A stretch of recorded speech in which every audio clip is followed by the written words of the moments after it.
foam, and it's actually out of Georgia is where they're making it at now.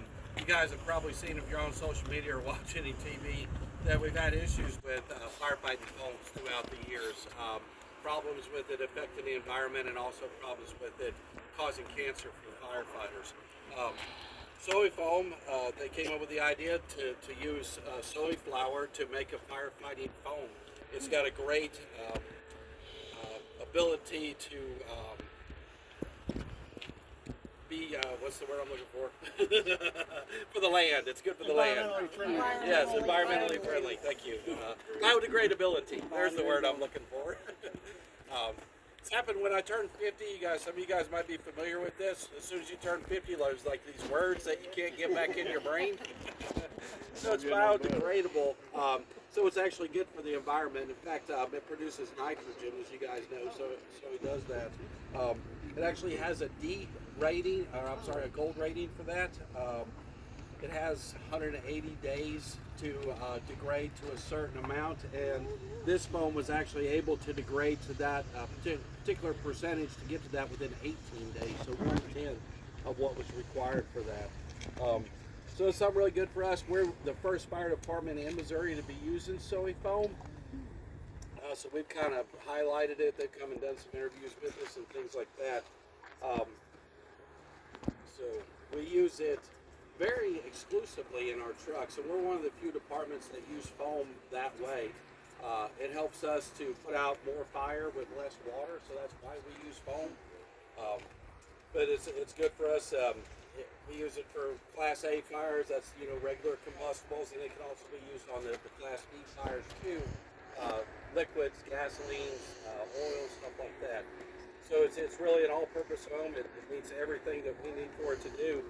And I'm looking for it to really kind of to bloom out there in the world. I think we're going to see it. It is actually one of the things that you see when you go to this green stuff or this biodegradable is we hope that it's going to work as well as the old stuff used to work. And this is an unusual circumstance where we've seen this work much, much better than what we've used in the past. So not only is this a green product that's good for us and keeping us from getting cancer, but it's actually something that works better than what we were using before. That we probably would have never experimented with, if it weren't for the fact that other foam wasn't good for us. You can actually get this stuff now to put like in water cans. I don't know if you guys got extinguishers out there on the farms. If you don't, we recommend that you do. This year we've seen a lot more fires, machinery fires than we've seen in the past.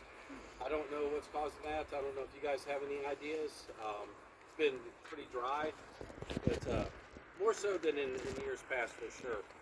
But yeah, we're going to do a demonstration for y'all. In those cans, we put one of these to 2.5 gallons, which equates to about 5% of foam.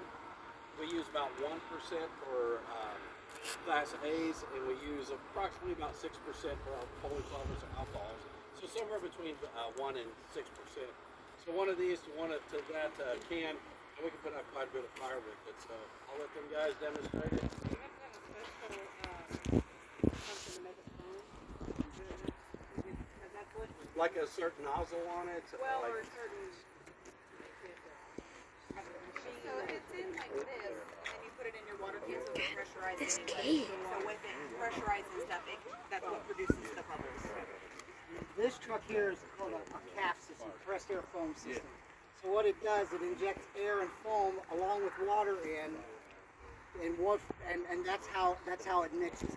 The one thing about that is it conserves water for us. We're primarily rural, so the least amount of water that we can use. This truck carries only 750 gallons of water. So it doesn't take any time at all to run out of water if you're pulling multiple lines. Okay, so that CAF does it, cuts that water down. We just use a quarter of the water that we would normally use. So it's 70% air at that point. Plus the foam that's injected. There's a 40 gallon foam cell that's on this truck as well.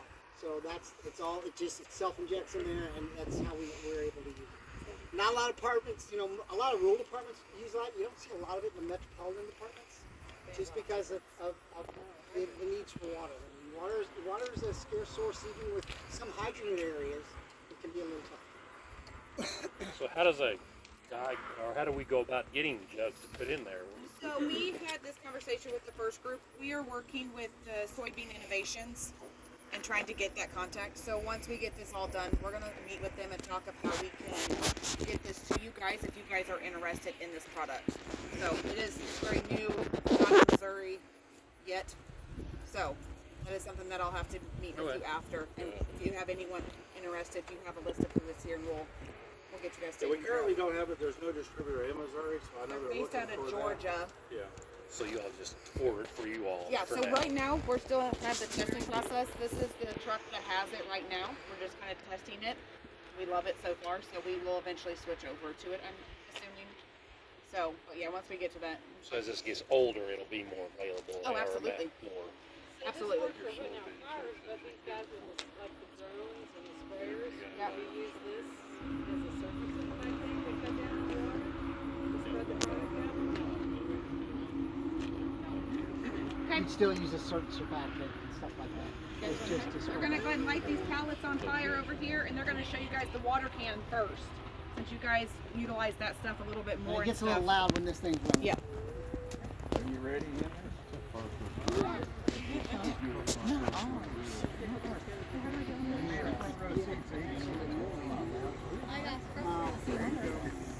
Uh-oh, you gonna set it on fire, Henry?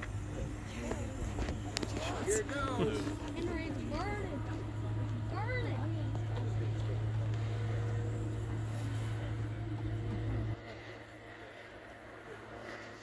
So that foam in there, is it safe just to put on? So you all see she fire? puts her finger water over the one, nozzle on that, get you more of a spread, so she can push your I stroke wouldn't through think and just then the foam on it. I mean, if you had the water, you can spread it in the hand. Make sure your electricity is off too.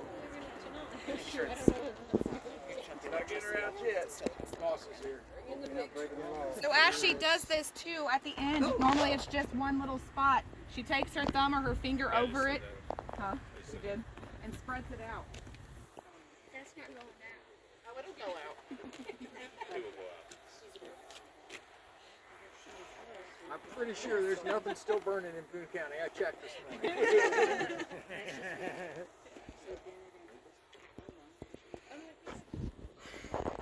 It's got one of these. So it's one of these that 8 ounces in a 2.5 gallon extinguisher. And it breaks that surface tension. If you watched how quick that water absorbed into that Excelsior, it breaks that surface tension and it soaks into those combustible materials. We love it in structural firefighting, soaks into the wood. Who's messed with round bales of straw or hay that's out there? Yeah. You can't ever get the water to penetrate into those bales. Used to be we had to unroll those things to get them out. Now you can insert that water down through the center of that thing and soaks into that material, saturates it, reduces the chance of something reoccurring because it soaks right in. We love bubbles. I don't believe you. There's one out there. For you. Somebody might get angry about that. I'm not sure. So you just stick it right in. That's hot, sweaty work on all of those kind of things. We actually rolled a bale over a guy one time. It was on a slope. Don't go downhill, knucklehead.